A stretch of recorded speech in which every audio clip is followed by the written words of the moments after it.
નમસ્કાર વિદ્યાર્થી મિત્રો, ધોરણ 10 વિષય સામાજિક વિજ્ઞાન પાઠ 9 વન અને વન્યજીવન તાસ નંબર 4 માં આપ સૌ વિદ્યાર્થીઓનું સ્વાગત છે। હજી પણ જે વિદ્યાર્થીએ આ ચેનલને સબસ્ક્રાઇબ કરી ન હોય તો એ તમામ વિદ્યાર્થીને નમ્ર વિનંતી કે મારી આ ચેનલને સબસ્ક્રાઇબ કરી લો કે જેથી કરીને જે કઈ વિડિયો છે એ મૂકવામાં આવે એ ઝડપથી તમને મળે। બાજુમાં જે બેલ આઇકન છે દબાવીને આ ચેનલને જરૂર સબસ્ક્રાઇબ કરજો। આપણે તાસ 3 માં વન સંરક્ષણ માટેના અંગેના જે ઉપાયો છે એની આપણે વાત કરી।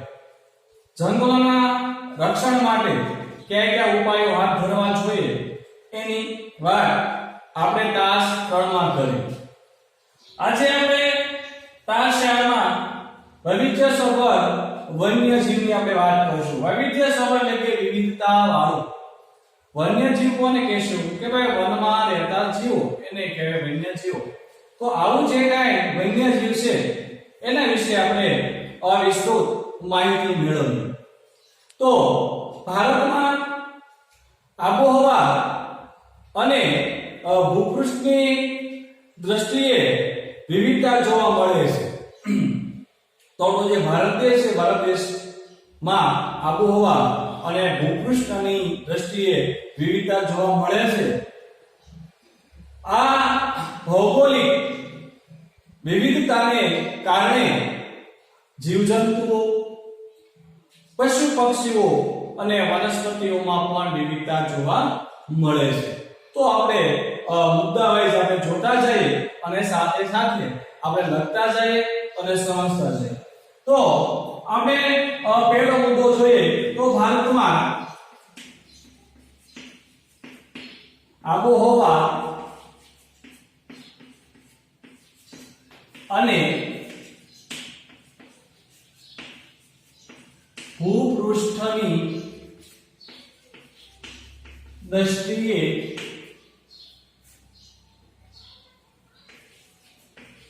વિવિધતા જોવા મળે છે।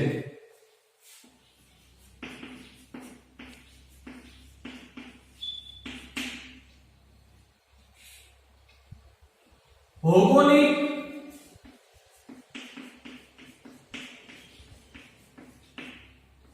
વિવિધતાને કારણે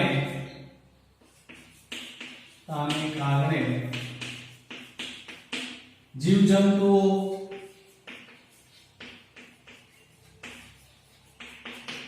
ત્યાર પછી પશુ પક્ષીઓ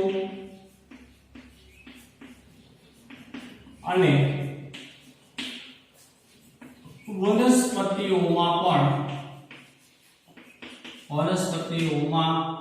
પણ વૈવિધ્ય એટલે વિવિધતા જોવા મળે છે। જો વિદ્યાર્થી મિત્રો અહીંયા વાત કરી છે કે આપણા ભારતમાં આબોહવા અને ભૂપૃષ્ઠની દ્રષ્ટિએ વિવિધતા જોવા મળે છે। આપણા ભારત દેશની અંદર દરેક જગ્યાએ, દરેક પ્રદેશોમાં, દરેક વિસ્તારોમાં કે ક્ષેત્રોમાં એક સરખી આબોહવા નથી। ભૂપૃષ્ઠ પણ એક સરખો નથી, જે જમીનનો જે વિસ્તાર છે એ પણ એક સરખો નથી। ક્યાંક આપણે પર્વતો જોવા મળે છે, તો ક્યાંક આપણે સમતલ જમીન જોવા મળે છે। તો આ ભૂપૃષ્ઠમાં પણ વિવિધતા છે અને આવી બધી વિવિધતાને કારણે આપણા દેશની અંદર રહેલા જે જીવજંતુઓ છે, જે પક્ષીઓ છે, જે વનસ્પતિઓ છે, આ તેમાં પણ વિવિધતા જોવા મળે છે। જે પ્રાણીઓ, પક્ષીઓ જે અમુક વિસ્તારમાં રહી શકે કે અન્ય વિસ્તારમાં ન પણ રહી શકતા હોય। આપણે વાત કરીએ કે ભાઈ હિમાલય છે, હિમાલયની અમુક ઊંચાઈ પર જે દીપડો છે એ આપણને જોવા મળે છે।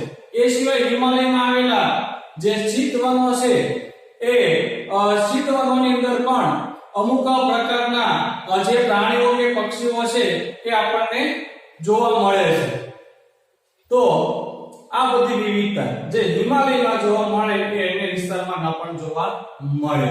તો મિત્રો આબોહવા અને આ ભૂપૃષ્ઠ જે છે એની દ્રષ્ટિએ વિવિધતા હોવાને કારણે આપણા દેશની અંદર રહેલા જે પ્રાણીઓ છે, જે પક્ષીઓ છે, જે જીવજંતુઓ છે, જે બધી વનસ્પતિઓ છે, એમાં પણ વિવિધતા જોવા મળે છે. ઉદાહરણ તરીકે આપણે વનસ્પતિઓની વાત કરીએ તો જે અસમ રાજ્ય છે, અસમ રાજ્યની અંદર શાનું ઉત્પાદન ખૂબ જ વધારે પ્રમાણમાં થાય છે. તો આપણા ગુજરાત જેવા રાજ્યોની અંદર શાનું ઉત્પાદન ન પણ થઈ શકે, કારણ કે જે શા છે એના વિકાસ માટેની જે આબોહવા છે, જે ભૂપૃષ્ઠ છે, એ ત્યાં અનુકૂળ છે. આપણા ગુજરાત જેવા રાજ્યોની અંદર આ અનુકૂળ ન હોવાને કારણે એની ખેતી આપણે અહીંયા થઈ શકતી નથી. એટલે મિત્રો જે ભારતમાં જે આબોહવા અને ભૂપૃષ્ઠની દ્રષ્ટિ વિવિધતા હોવાને કારણે આપણા દેશની અંદર રહેતા જે સૂક્ષ્મ જીવો છે અથવા જે જીવજંતુઓ છે, જે વનસ્પતિઓ છે અને પશુ પક્ષીઓમાં પણ વિવિધતા જોવા મળે છે. હવે આપણે આગળ વાત કરીએ તો વિશ્વમાં પશુ પક્ષીઓ છે, પશુ પક્ષીઓની લગભગ 15 લાખ જેટલી પ્રજાતિઓ છે. તો આપણે અહીંયા ત્યાર પછીનો આગળના મુદ્દાની વાત કરીએ તો વિશ્વમાં લગભગ 15 લાખ, જો મિત્રો 15 લાખની વાત છે, 15 લાખ પશુ પક્ષીઓની પ્રજાતિઓ છે.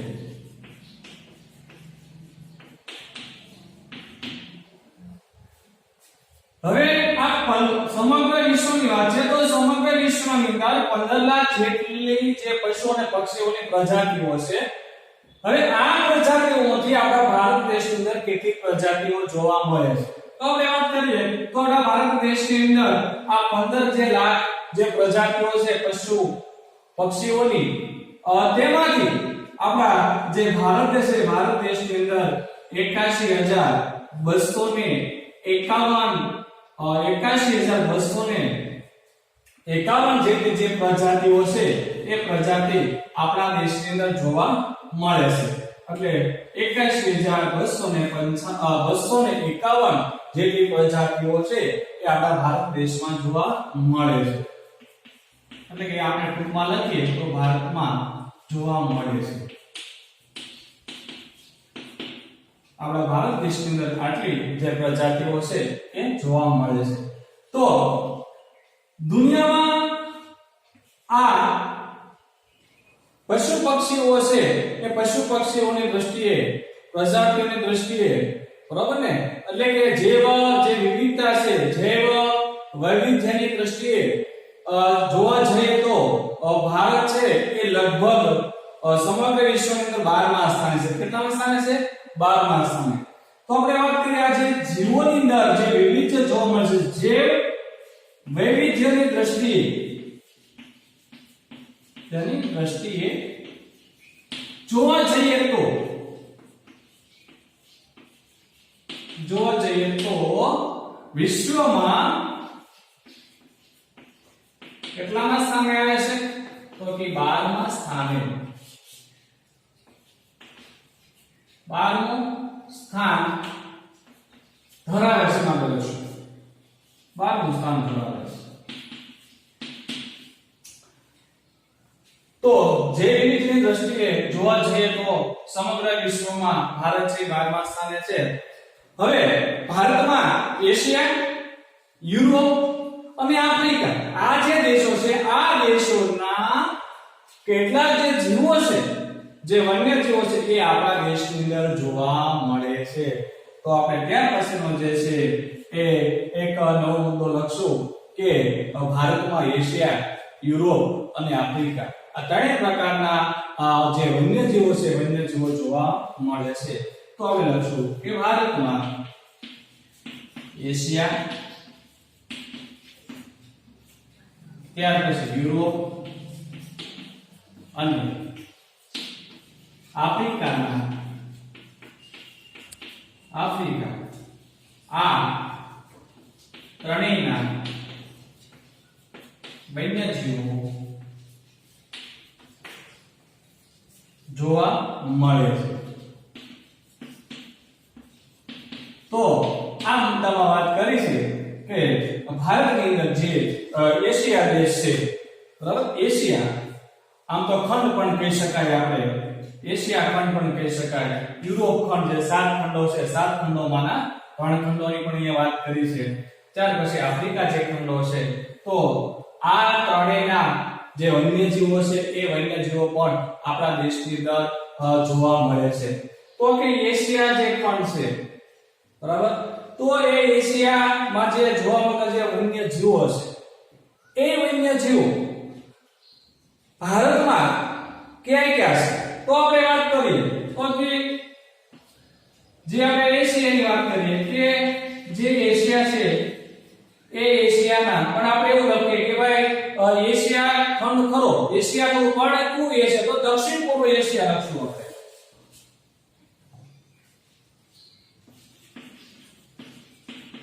દક્ષિણ પૂર્વ એશિયાના ક્યાં વન્યજીવો જોવા મળે છે? તો આપણે વાત કરીએ કે હાથી, પછી ગિબન. ગિબન એટલે શું? તો ગિબન એટલે વાંદરાની એક પ્રજાતિ. તો આપણે લખશું કે વાંદરાની એક પ્રજાતિ.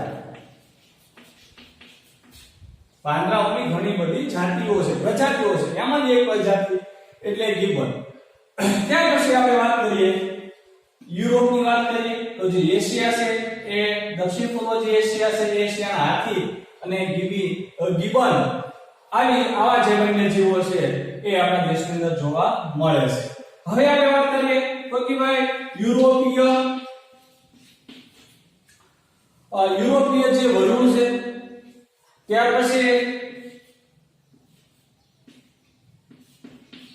જંગલી બકરીઓ,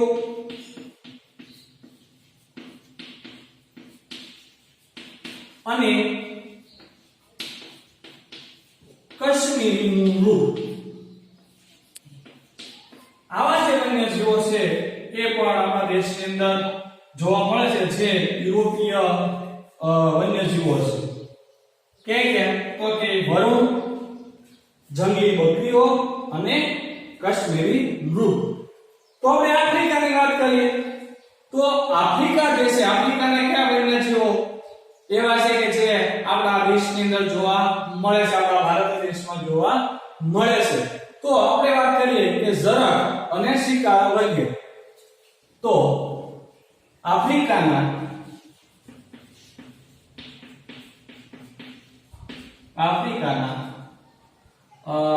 શિકાર અને ઝરખ વગેરે જોવા મળે છે. તો મિત્રો એશિયા, યુરોપ અને આફ્રિકા જેવા જે ખંડો છે તેમના પણ અમુક જે વન્યજીવો છે આપણા દેશની અંદર જોવા મળે છે, જેની આપણે આ મુદ્દાની અંદર વાત કરી. હવે આપણે વાત કરીએ કે ભારતમાં જે વૈવિધ્યની આપણે વાત કરીએ તો ભારતમાં કયા જે વૈવિધ્યો છે એટલે કે જીવોની અંદર વિવિધતા જોવા મળે છે એની આપણે વાત કરીએ તો આપણે વાત કરીએ કે જૈવ વૈવિધ્યમાં ખાસ કરીને કાળા રંગના રીંછ છે, ત્યાર પછી એક શીંગી ભારતીય ગેંડો, ત્યાર પછી હરણ, વિવિધ પ્રકારના સાપ. મુખ્ય જે પક્ષીઓ છે એ પક્ષીઓમાં ખાસ કરીને મોર, ત્યાર પછી ઘોરાડ, બાજ અને કલકલિયો અને સુરખાબ જેવા જે પક્ષીઓ છે એ પક્ષીઓ અને સારસ જેવા પક્ષીઓ છે એ આપણા દેશની અંદર જોવા મળે છે. એટલે કે ટૂંકમાં આ બધા છે એ જીવોની અંદર વિવિધતા જોવા મળે છે. આવા બધા વિવિધતા વાળા જે જીવો છે એ આપણા દેશમાં જોવા મળે છે. તો આપણે વાત કરીએ કે ભારતમાં જે વૈવિધ્યમાં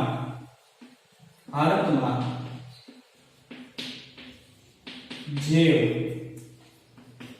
વૈવિધ્યમાં આપણે વાત કરીએ તો જે વિવિધની વાત કરીએ તો કાળા રંગના રીંછ, કાળા રંગના રીંછ. ત્યાર પછી વાત કરીએ એક શીંગી ભારતીય ગેંડો છે. એક શીંગી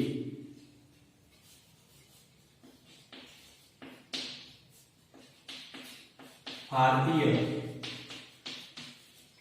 ગેંડો.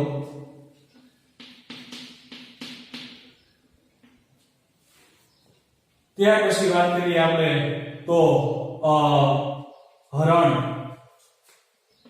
હરણ વિવિધ પ્રકારના સાપો,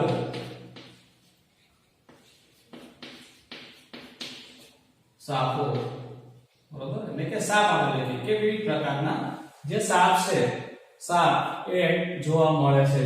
ત્યાર પછી આપણે વાત કરીએ તો મુખ્ય જે પક્ષીઓ છે તો મુખ્ય પક્ષીઓમાં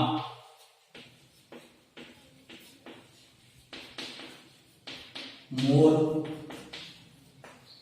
ત્યાર પછી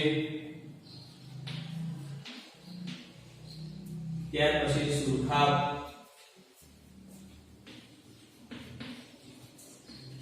સારસ, કલકલિયો,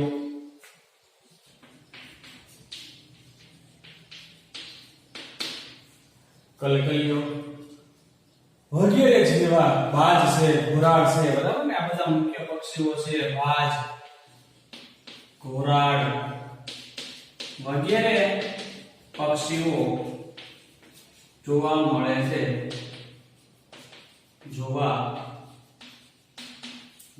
છે. તો વિદ્યાર્થી મિત્રો, અહીંયા ભારતમાં જે વૈવિધ્યમાં કયા પ્રાણીઓ કે પક્ષીઓ જોવા મળે એની વાત કરીએ તો ભારતમાં જે વૈવિધ્યમાં એટલે કે જીવોની જે વિવિધતા છે, વિવિધતામાં કાળા રંગના અહીંયા વાત કરીએ તો એક કાળા રંગના રીંછની આવશે. સોરી, રીંછ, કાળા રંગના રીંછ છે. એક શીંગી ભારતીય ગેંડો છે. હરણ, વિવિધ પ્રકારના જે સાપ છે. ત્યાર પછી મુખ્ય જે પક્ષીઓ છે, પક્ષીઓમાં મોર, સુરખાબ, સારસ, કલકલિયો, બાજ, ઘોરાડ વગેરે જેવા જે પક્ષીઓ છે એ જોવા મળે છે. આપણે આગળ ત્યાર પછીની વાત કરીએ કે હિમાલય જે છે એ હિમાલય ના જે ઉપરના ભાગમાં હિમાલયની અમુક ઊંચાઈએ જે એવા ખાસ કરીને હિમ દીપડો જોવા મળે છે. અને ત્યાં જ આવેલું એક જે શીત જે વન કહેવાય એ વનોમાં જોવા મળતું જે એક લાલ પાંડા વિશિષ્ટ પ્રકારનું પ્રાણી છે એ પણ જોવા મળે છે. તો ત્યાર પછી આપણે આગળનો જે મુદ્દો છે, આગળના જે મુદ્દાઓ છે એ આપણે જોઈએ.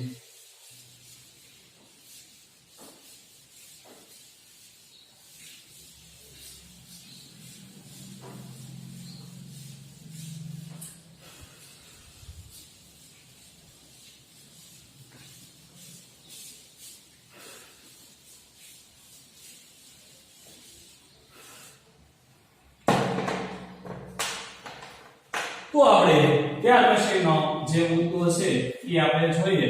તો વિદ્યાર્થી મિત્રો, તો જે હિમાલય છે તો હિમાલયમાં ઊંચાઈ પર જોવા મળતો હિમાલયમાં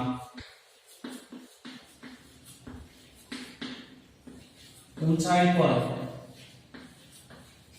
જોવા મળતો હિમ દીપડો અને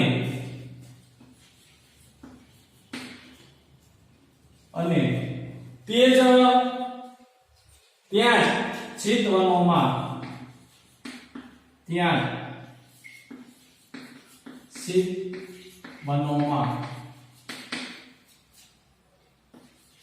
જોવા મળતું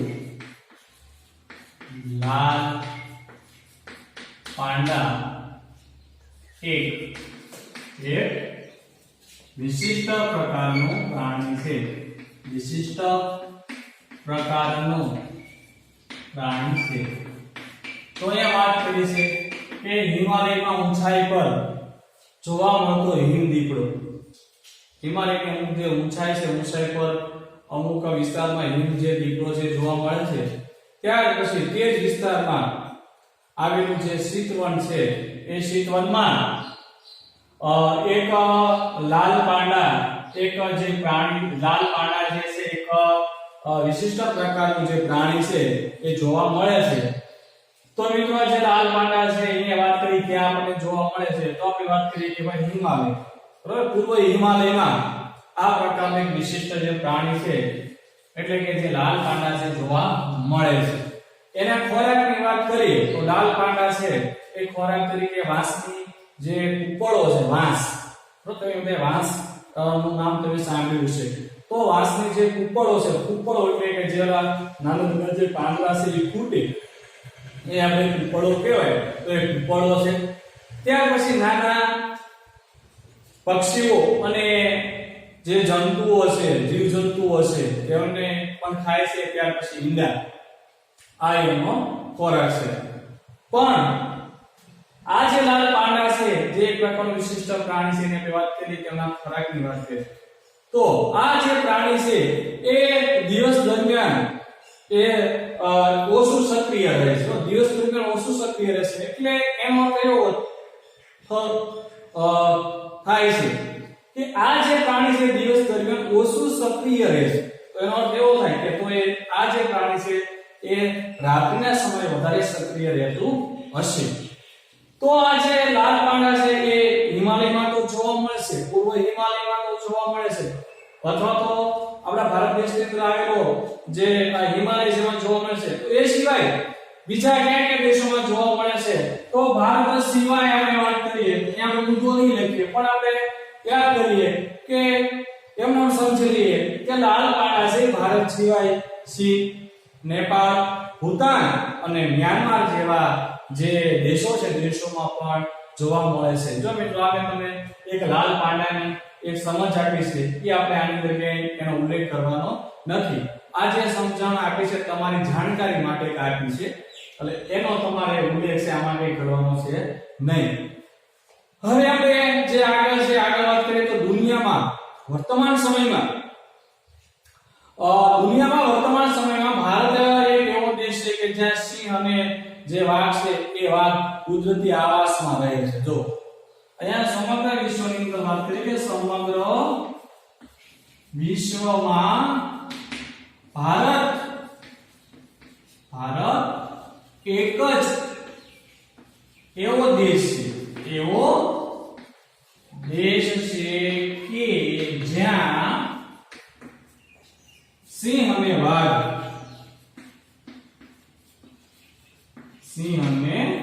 જે વાઘ છે એ વાઘ કુદરતી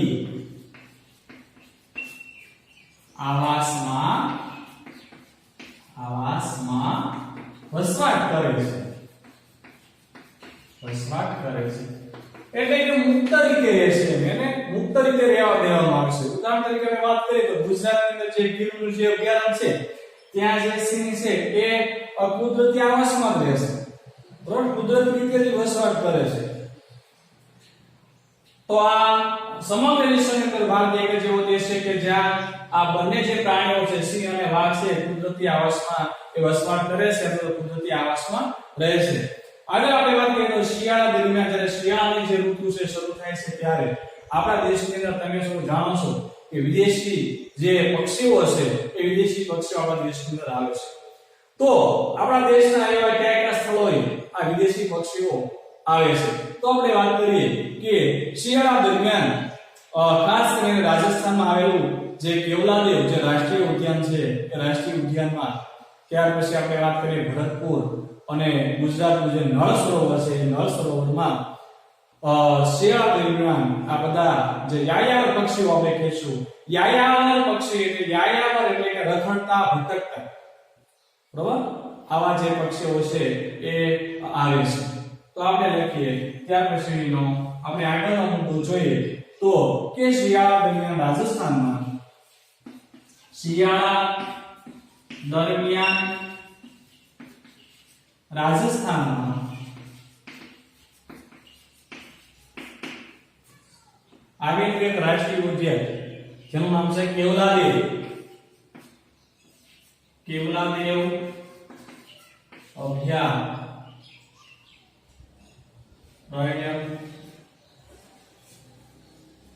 કેવલાદેવ જે રાષ્ટ્રીય ઉદ્યાન છે અભયારણ્ય પણ આપણે લખશું રાષ્ટ્રીય ઉદ્યાન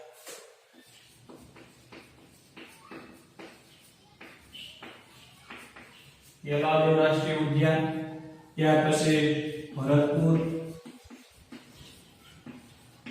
અને ગુજરાતના નળ સરોવર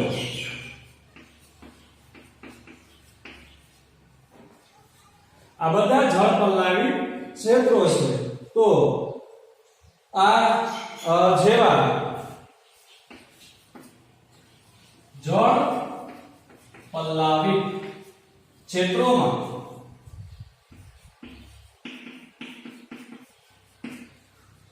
જળ પલ્લાવિત જે ક્ષેત્રો છે જળ પલ્લાવિત ક્ષેત્રોમાં અથવા તો વિસ્તારોમાં અસંખ્ય યાયાવર પક્ષીઓ દૂર દૂરથી શિયાળો ગાળવા માટે આવે છે અસંખ્ય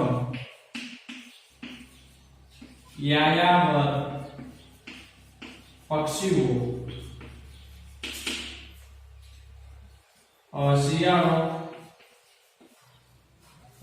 અહીંયા આપણે વાત કરીશું કે શિયાળો જે છે એ શિયાળો ગાળવા બરોબર યાયાવર પક્ષીઓ એ શિયાળો ગાળવા આવે છે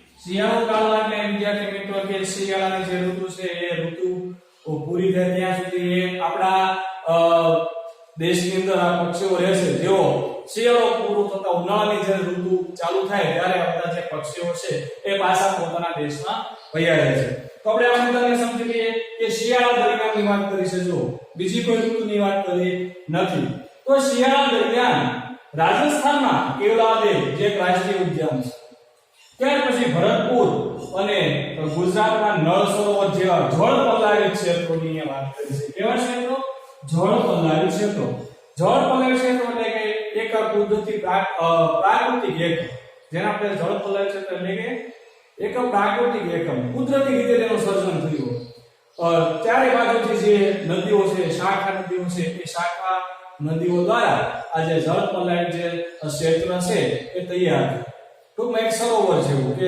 ચારે બાજુથી તેમાં નદીઓનું પાણી આવતું હોય એવો એક વિસ્તાર આગળ આપણે વાત કરીએ તો ઓડિશાના જે સમુદ્ર કિનારો છે એ સમુદ્ર કિનારાના રેતીના તટે જે કાચબાઓ છે એ કાચબાઓ ઈંડાઓ જે છે ઈંડા મૂકવા માટે પણ આવે છે જેને આપણે સમુદ્રી કાચબા કહીશું તો આપણે લખશું કે ઓડિશાના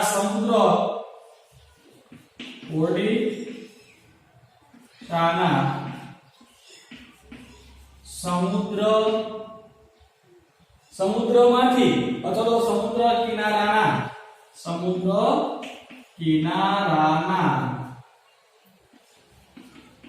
રેતીનો તટ એટલે થાય કિનારો તો રેતીના તટે સમુદ્રી કાચબાઓ એટલે સમુદ્રમાં રહેતા કાચબાઓ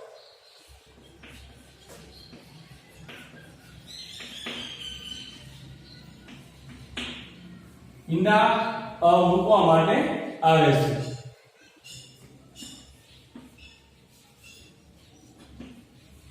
ઈંડા મૂકવા આવે છે તો અહીંયા જે ઓડિશા છે એની વાત કરે છે ઓડિશાનો જે સમુદ્ર કિનારો છે અને સમુદ્ર કિનારાના રેતીના તટે રેતીનો જે કિનારો છે એ કિનારે સમુદ્રી જે કાચબાઓ છે એ ઈંડા મૂકવા માટે આવે છે હવે આપણે એક છેલ્લે વાત કરી લઈએ તો ભારતીય અજગર અને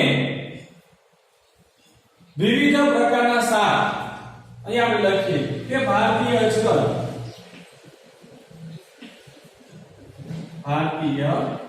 અજગર અને વિવિધ પ્રકારના સાપ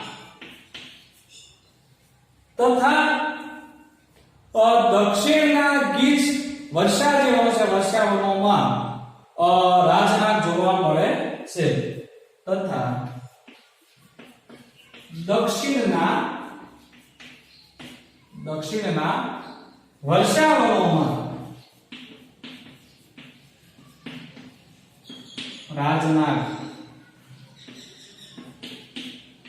એટલે જે નાગ હોય એનો એક પ્રજાતિ જોવા મળે છે. જો આ વાત કરીએ આપણે વિવિધ સંબંધ વન્યજીવ. હવે આપણે ફરી વખત જ્યારે તાસ જે પાસ છે પાસમાં જ્યારે આપણે મળશું ત્યાર પછી જે આગળનો જે કાંઈ મુદ્દો છે એ છે લુપ્ત થતું વન્યજીવ. લુપ્ત થતું વન્યજીવ એટલે કે લુપ્ત થતું એટલે કે નાશ થતા જે વન્યજીવો છે એની આપણે વાત છે એ આપણે કરશું, એનો આપણે અભ્યાસ કરશું.